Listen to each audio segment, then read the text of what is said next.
한 3일 동안 비가 그치니까 굉장히 깨끗하고 굉장히 신선한 느낌이 듭니다. 그 대신에 온 이 화단에는 잡초가 얼마나 무성하게 자랐는지 모릅니다. 하나님의 은택은 우리만 입는 것이 아니라 잡초들도 은택을 보더라는 겁니다. 오늘도 하나님께서는 저와 여러분을 사랑하시고 오늘도 함께 하실 것을 감사하는 마음으로 1월 13일 금요일 아침 기도를 우리 하나님께 올려드립니다. 나는 전능하신 아버지 하나님 천지의 창조주를 믿습니다. 나는 그의 유일하신 아들 우리 주 예수 그리스도를 믿습니다.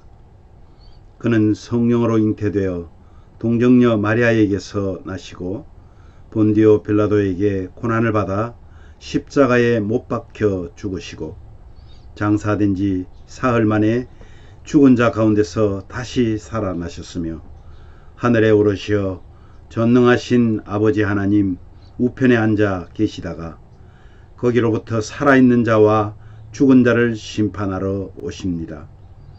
나는 성령을 믿으며 거룩한 공교회와 성도의 교제와 죄를 용서받는 것과 몸의 부활과 영생을 믿습니다. 아멘. 찬송가 우리 90장 주 예수 내가 알기 전, 이 찬양 우리 뜻을 생각하시면서 함께 찬양합니다.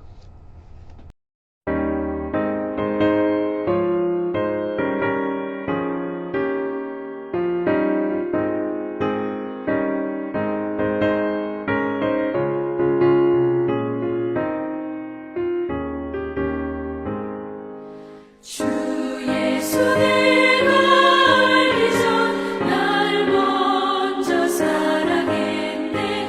그 크신 사랑 나타나 내 영혼 거듭났네.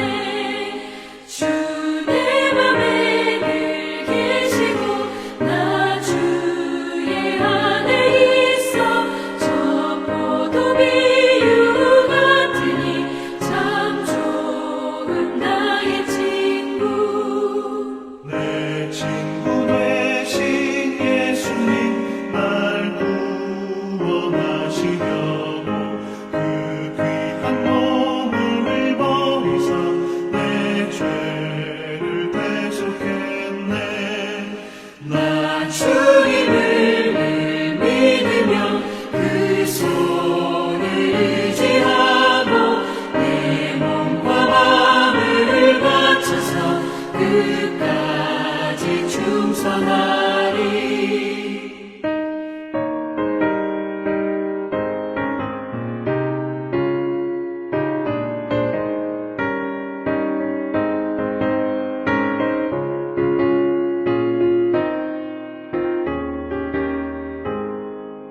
내 진실하신 친구여 그 은혜 내려주사 날 항상 보호하시고 내 방패 되옵소서.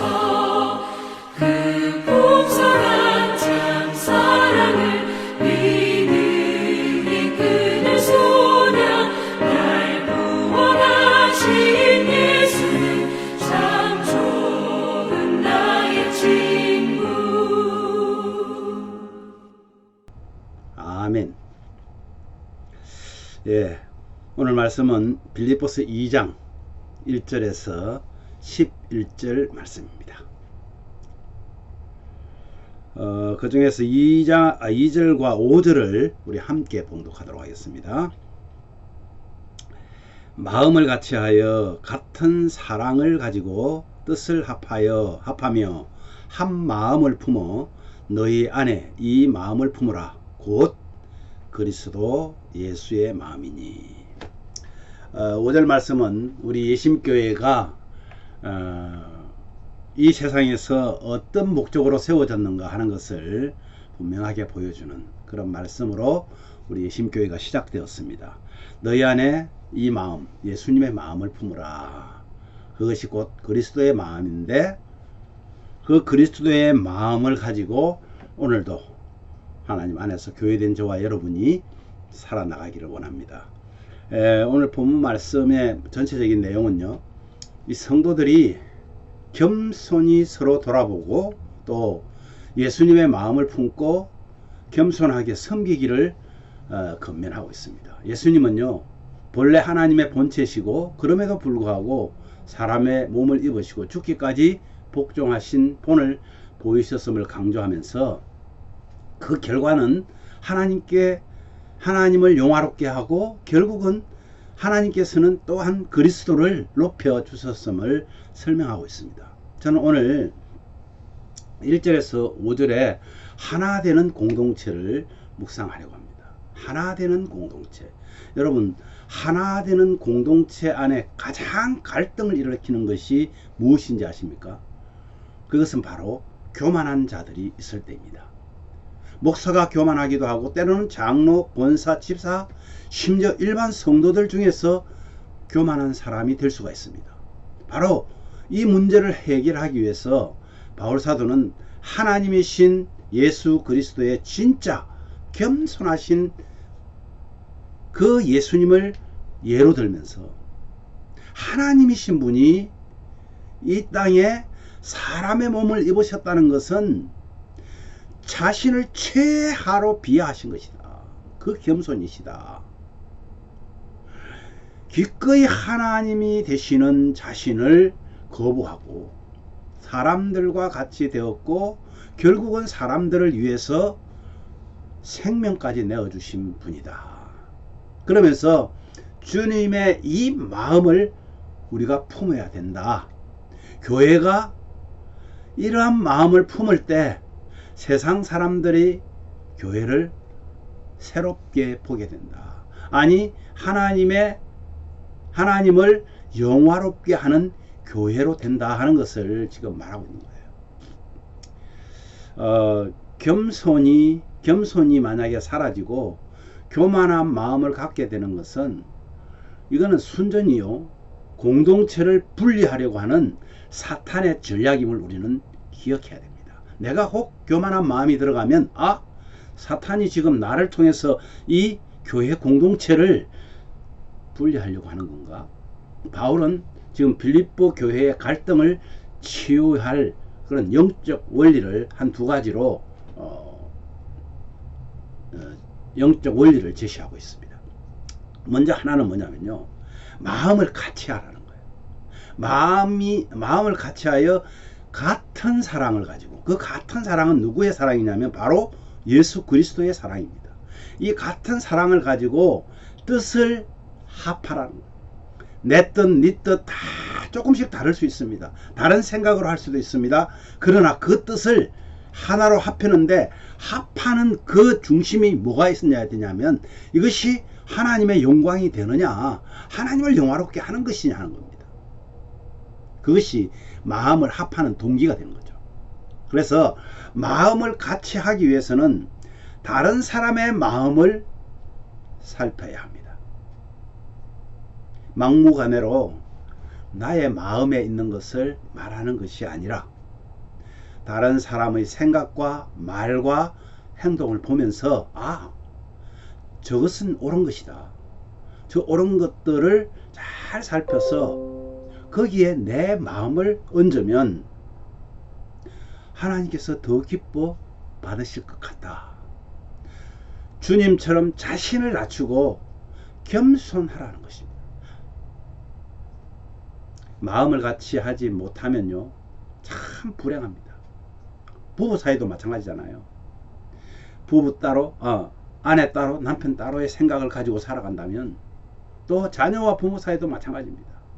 특히 공동체 안에서 그거는 서로 불편할 뿐만 아니라 불행의 씨앗이 되고 맙니다. 사랑하는 여러분, 정말 우리는 마음을 같이 합시다. 우리 마음을 같이 하려면 다른 사람의 마음을 살피는 그런 여유가 있어야 됩니다. 둘째는요, 어떤 일을 하든지 다툼과 허용으로 하지 말라고 권고합니다. 다툼, 여러분, 다툼. 운동 시합을 제가 해보니까요, 평소에는 정말 좋은 분이에요. 그런데 어떤 분은 다른 사람이 있습니다. 완전히 달라집니다. 성부욕이라는 게 있잖아요. 다른 사람들마다 다 성부욕이 있는데 그 성부욕의 강도가 다릅니다. 어떤 사람은 아주 강한 사람이 있어요. 공동체에서도요, 평소에는 괜찮은데 뭔가 일을 하려고 회의를 하면, 어떤 일을 추진하려고 하면 그 일에 꼭 딴지를 거는 사람들이 있더라는 겁니다. 아마 제가 돌아보면 저도 그런 역할을 했지 않았을까 하는 생각이 들 때가 있습니다. 내 자신의 의견이 관철되지 않으면요, 화를 내거나 또는 삐져서 떠나버립니다. 그 단체에서 떠나버려요. 이것이 우리 아주 나쁜 다툼이라는 것입니다. 또 일에 참여하는데 허영으로 하지 말라고 하죠. 어떤 일을 하든지 허영으로 하지 말라. 이게 뭔 말이냐면 형식적인 사람이 있어요. 마음은 완전히 다른 데가 있습니다. 그런데 형식적인 사람들, 이건 교회 공동체뿐만 아니라 사회생활에도 그런 사람이 있습니다. 그래서 다툼과 허영은요, 하나님의 뜻보다는 자기 자신의 영광에 집중할 때 발생합니다. 그래서 오늘 3절에 보니까 오직 겸손하여서 자기보다 남을 낮게 여기라고 권고합니다. 내보다 다른 사람을 더 낮게 여길 때, 그때 우리는 예수 그리스도의 그 겸손함을 우리가 가질 수가 있습니다.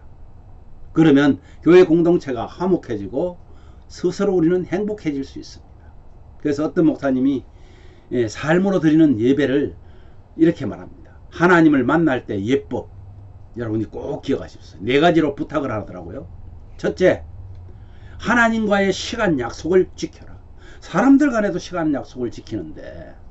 두 번째, 정성껏 예배와 헌물을 준비하라. 제가 참 많이 말하죠. 둘째, 정성껏 예배와 헌물을 준비하라. 준비하는 것이 너무나 중요합니다. 셋째, 몸가짐, 마음가짐을 철저히 하라. 그리고 마지막으로 감사하는 마음으로 예배하라. 근데 저는 여기에서 한 가지를 더 추가한다면 사모해야 합니다. 예배를 사모하는 마음이 사실은 굉장히 중요하더라고요. 사모하지 않으면 형식적이 됩니다. 아까 말했듯이 허영으로 드릴 수밖에 없습니다. 그래서 내일 토요일 새벽 기도를 여러분 한번 사모해 보십시오.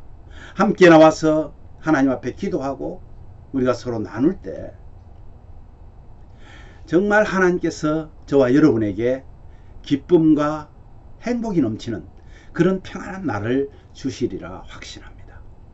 우리 이렇게 생각하며 오늘도 이 말씀을 생각하고 우리 함께 이렇게 기도하면 좋겠습니다.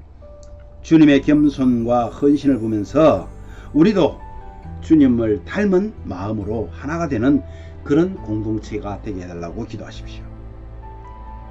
나 아닌 다른 사람을 이해하고 겸손하여서 주의 일에 있어서 진실된 마음으로 감당하게 해달라고. 세 번째는요, 2023년에 시작된 이 토요 새벽 기도회에 우리 성도들의 마음이 열려서 이제는 기도의 문이 열리는, 하나님과 교통하는 그 하나님과 사귐이 있는 기도에 열중할 수 있도록 기도해 주시길 바라고요. 오늘 하루의 삶도 온전히 주께 맡기고 하나님을 소망하며 나를 창조하신 하나님을 영화롭게 하는 우리 성도들이 되게 해달라고 기도해 주시면 좋겠습니다. 제가 먼저 기도한 후에 여러분들이 자유롭게 기도하시면 되겠습니다. 여러분에게 주신 우리 예심교회 명단을 제가 다 나눠드렸잖아요. 새벽 이 아침 기도 때마다 여러분 그것을 펼쳐놓고 정말 기도해 주시면 감사하겠습니다. 기도하겠습니다. 하나님 아버지, 은혜를 감사합니다. 오늘도 하나님의 그 크신 은혜로 또 하나님의 말씀을 통하여서 우리 자신이 정말 교회 공동체 안에서, 가정에서, 또 사회생활에서 이웃들과 관계에서 어떻게 살아야 될지를 깨닫게 하시니 감사합니다. 하나님, 마음을 같이 하고 같은 사랑을 가지고 뜻을 합하여 함께 하라고 말씀하셨습니다. 정말 그렇게 될 때 우리 공동체가 세상 사람들이 하나님 살아계시는 것을 우리 공동체를 통해서 또 저를 교회된 우리를 통해서 볼 수 있지 않을까 하나님께서 말씀하셨습니다. 주님, 또한 어떤 일을 하든지 다툼과 허용을 하지 말고 정말 겸손하고 신실하게 진실되게 하라고 말씀하셨습니다. 정말 주님, 우리의 모든 일들이 하나님께서 보고 계시지만은 또한 세상 사람들이 우리를 보고 있다는 사실을 기억하고 하나님을 영화롭게 하는 그 표를 우리가 가지고 사는데 정말 내가 하는 이 한 가지 한 가지 행동이 하나님을 영화롭게도 할 수 있지만은 하나님을 욕먹이고 하나님의 이름을 짓밟아버리는 그런 행위도 할 수 있다는 것을 기억하고 주님, 하나님의 그 영광됨을 선포하고 드러낼 수 있는 우리의 삶이 되게 하여 주시옵소서. 2023년에 시작되는 또 시작된 이 토요 새벽 기도를 통해서 우리 성도들의 마음에 정말 기도해야 되겠다는 그런 간절함이 있기를 원합니다. 오늘 아버지 하나님이 한 사람 한 사람 그분들의 이름을 불러가며 기도하는 우리 성도들의 기도가 하나님의 마음을 움직이게 하시고 하나님이 기뻐하는 기도 되게 하여 주시옵소서. 오늘 하루도 나의 주인 되신 그 하나님께 우리 자신을 다 맡기고 온전한 하나님이 기뻐하는 그런 삶으로 살아낼 수 있도록 하나님을 영화롭게 하는 우리 모든 성도들이 다 되어질 수 있도록 은혜를 주시옵소서. 예수님 거룩하신 이름으로 기도하옵나이다. 아멘.